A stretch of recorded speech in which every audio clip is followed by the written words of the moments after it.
अब हम एक पास्ट पेपर का क्वेश्चन करते हैं जो statement of profit and loss and other comprehensive income पे बेस्ड है। तो रिक्वायरमेंट की तरफ चलते हैं। Prepare a consolidated statement of profit and loss and other comprehensive income for the year ended 30th April 2004 for the market group.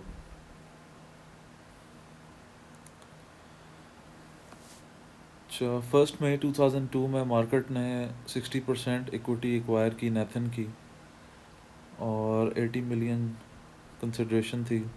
Net assets 110, NCI 45। Goodwill हम calculate कर लेते हैं।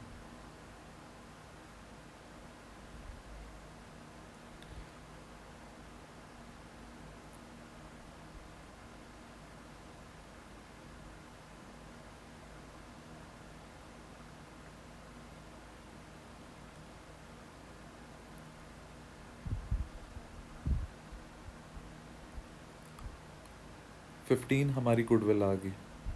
इम्पेयरमेंट, इम्पेयरमेंट कितनी है क्वेश्चन में देखें, 20% इम्पेयरमेंट है। तो 15 का 20% 3, 3 से लेस करेंगे तो 12 हमारी क्लोजिंग गुडविल आ गई। हाउएवर एट 30th April जो इम्पेयरमेंट है वो रिवर्स होगी और 2 million above its original value पे चलेगी। The upward change in value has already been included in the above financial statements. तो ओरिजिनल वैल्यू इसकी 15 थी, 2 उससे ऊपर गई तो 17 मिलियन टोटल होगी और 5 मिलियन की जो है एडजस्टमेंट करेंगे। Market disposed of 8% equity interest in Nathan, consideration 8 million. Net assets की carrying amount 120। Carrying amount of investments in Nathan was 90 million 2003 में और 95 मिलियन 2004 में। और ये अदर कॉम्प्रिहेंसिव इनकम में एक 5 मिलियन का गेन है, ये उसने रिकॉर्ड किया। हाउएवर इंडिविजुअल फाइनेंशियल स्टेटमेंट्स में ये रिकॉर्ड होगा, कंसोलिडेटेड में हमने इसको रिमूव करना होगा। 8% पे जो गेन है उसको हम कैलकुलेट करते हैं। तो प्रोसीड्स 18 मिलियन और हमने जो नेट एसेट्स हैं 95 मिलियन उसको प्रोपोर्शनेट शेयर मेथड से हमने एलोकेट करना। तो 8 divided by 60 into 95, difference divide by previous holding into 95, same to same जैसे changes in ownership step up acquisition में हमने किया था। और 5.3 का गेन आ गया। इस गेन को हम रिमूव करेंगे क्योंकि कंसोलिडेटेड फाइनेंशियल स्टेटमेंट्स में ये गेन नहीं रिकग्नाइज होगा। मार्केट ने आगे 60% शेयर्स एक्वायर की ऑप्शन के, consideration 70 million, NCI, net assets given है। इस पे आप गुडविल कैलकुलेट कर लें और गुडविल हमारी इस पे आ जाएगी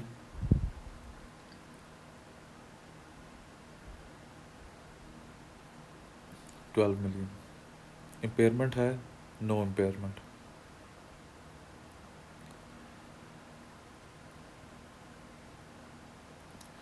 फर्स्ट नवंबर मार्केट ने 40% इक्विटी डिस्पोज कर दी है, यानी कि अब उसने कंट्रोल लूज़ कर दिया। ठीक है, किसका कंट्रोल लूज़ कर दिया? जो सब्सिडरी है उसकी। ठीक है, तो इस पर गेन और लॉस कैलकुलेट कर लेंगे। Proceeds 50, fair value of remaining interest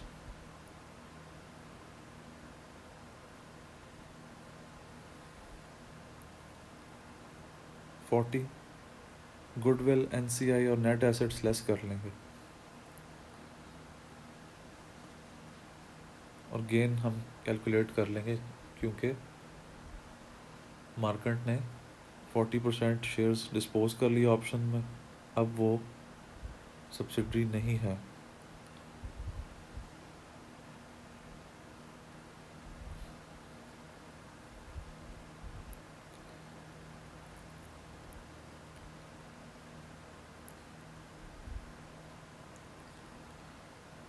इसको हम टोटल करेंगे तो ये आ जाएगा 68 और ये लेस कर देंगे तो गेन हमारा निकल आएगा 22। इसको जर्नल एंट्री के थ्रू भी कंफर्म कर लेते हैं।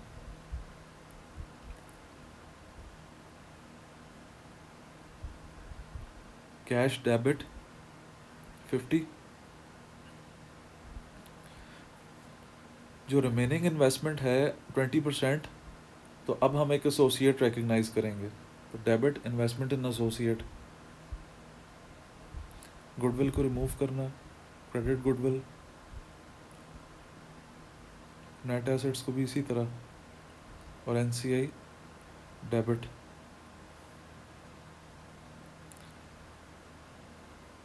और बैलेंसिंग फिगर हमारी जो है वो गेन निकल आएगा 22 का। ये 22 जो है, जो परफॉर्मे में हमने कैलकुलेशन की है उसके बिल्कुल इक्वल है, और ये परफॉर्मे में हमने पी एन एल में जो कंसोलिडेटेड है उधर जाके एडजस्ट करना है।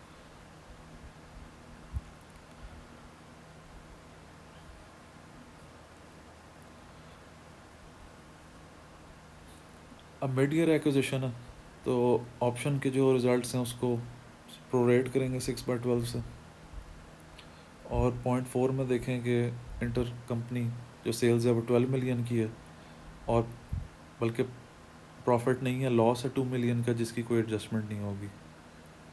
अगर तो प्रॉफिट होता तो उसको आप एडजस्ट करते। अब हम अपनी कंसोलिडेटेड इनकम स्टेटमेंट जो है वो प्रिपेयर कर लेते हैं।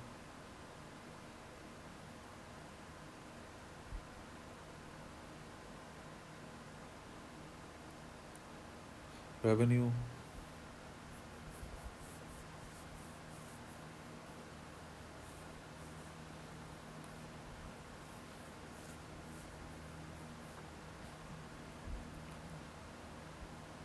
इंटर कंपनी 12 मिलियन, तो 12 मिलियन रेवेन्यू में से लेस हो जाएगा और कॉस्ट ऑफ सेल्स में से भी लेस हो जाएगा। अगर तो आप देखें जो मार्केंट, नेथन और ऑप्शन है, इसके results exactly same to same यहाँ पे हम कॉपी पेस्ट कर रहे हैं। हाउएवर जो ऑप्शन है उसके रिजल्ट्स प्रोरेट होंगे 6/12, तो 70 को हमने 35 लिख दिया, 36 को 18 लिख दिया। ग्रॉस प्रॉफिट कैलकुलेट कर लेंगे।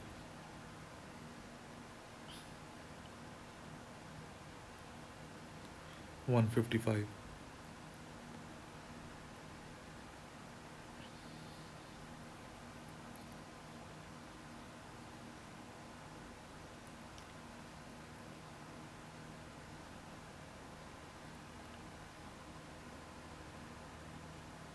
अदर इनकम,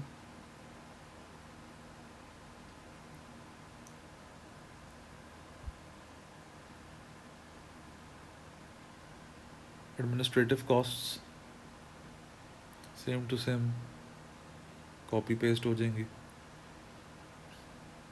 ऑप्शन वाली प्रोरेट हो जाएंगी। Other expenses,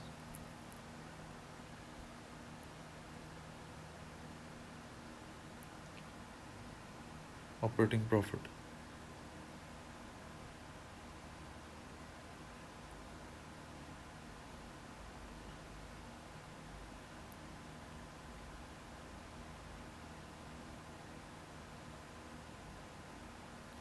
finance cost, finance income.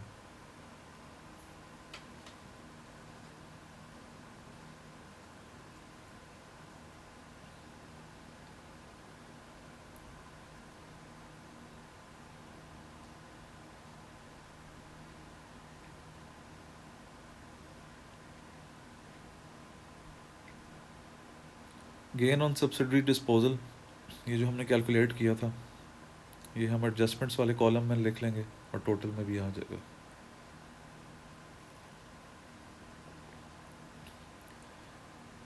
अब पेरेंट्स शेयर ऑफ एसोसिएट, क्योंकि लास्ट 6 मंथ्स के लिए वो हमारी एसोसिएट थी जैसे हमने जर्नल के थ्रू रिकग्नाइज की,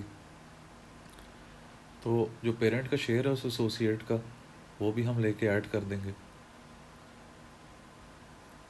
15 इंटू 6/12 इंटू 20%, 1.5।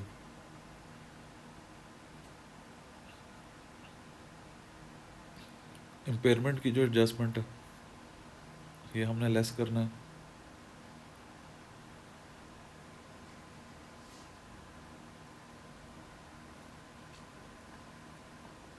इसको हम एडमिनिस्ट्रेटिव कॉस्ट से लेस कर देते हैं। जो गेन है 5.3 का, इसको भी हमने लेस करना है।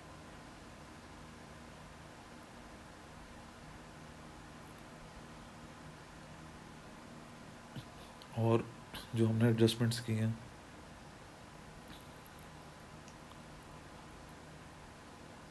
अदर कॉम्प्रिहेंसिव इनकम, इसको भी हम 5 मिलियन का एडजस्ट कर देंगे।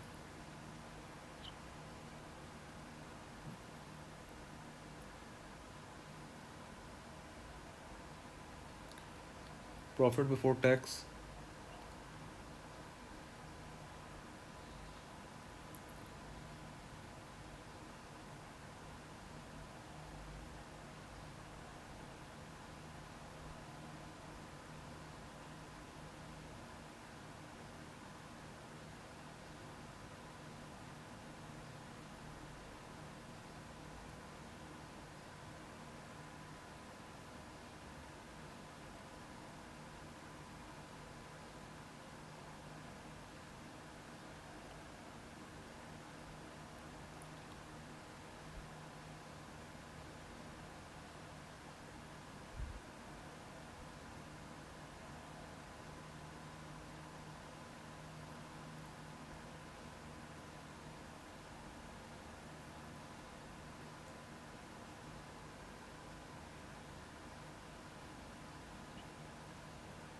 टैक्स,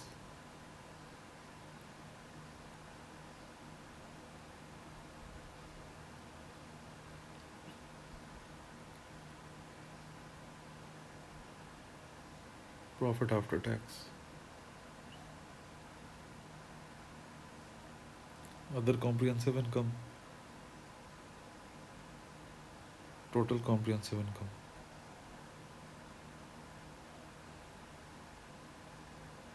सिंप्लीफाई कर लेते हैं।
ट्रिपल 1.2 प्रॉफिट बिफोर टैक्स,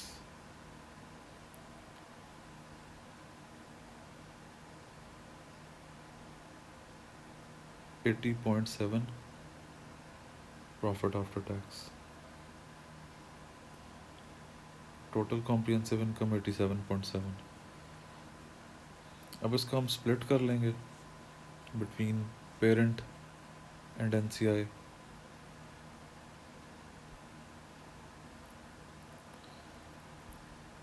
और ये करने से पहले हम बाकी का प्रोफार्मा कंप्लीट कर लेते हैं। 8.2 की हमारी टोटल एडजस्टमेंट्स होगी।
Profit after tax total 80.7 attributable to parent and NCI. Parent की जो फिगर है वो बैलेंसिंग फिगर होगी और एनसीआई हम कैलकुलेट कर लेते हैं। तो 7.5 प्रॉफिट आफ्टर टैक्स जो ऑप्शन का है उसका 40% और नेथन का 19 इंटू, अगर हम क्वेश्चन में देखें यहाँ पे तो दोनों सब्सिडरीज़ में 40% एनसीआई है। तो हम एक शॉर्टकट तरीके से कर सकते हैं कि क्लब करके दोनों का प्रॉफिट आफ्टर टैक्स इनको क्लब करके इकट्ठे एक ही दफ़ा 40% ले लें। तो 19 प्लस 7.5 इंटू 40% कर लेते हैं, बजाय कि बारी बारी इनको अलग अलग करें। 19 प्लस 7.5 और इसका 40%।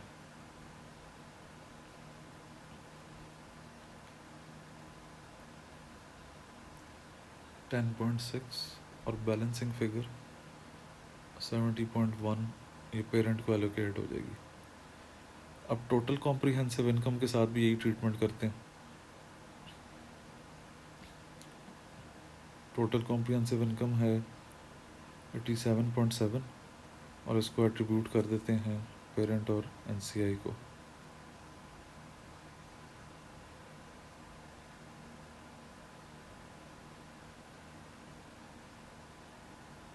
एनसीआई 21 प्लस 7.5 और इसका 40% ले लेते हैं।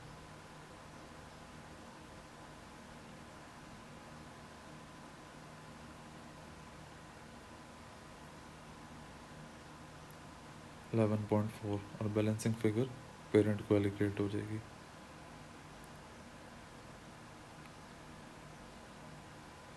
और यहाँ पे हमारा क्वेश्चन ख़त्म होता है।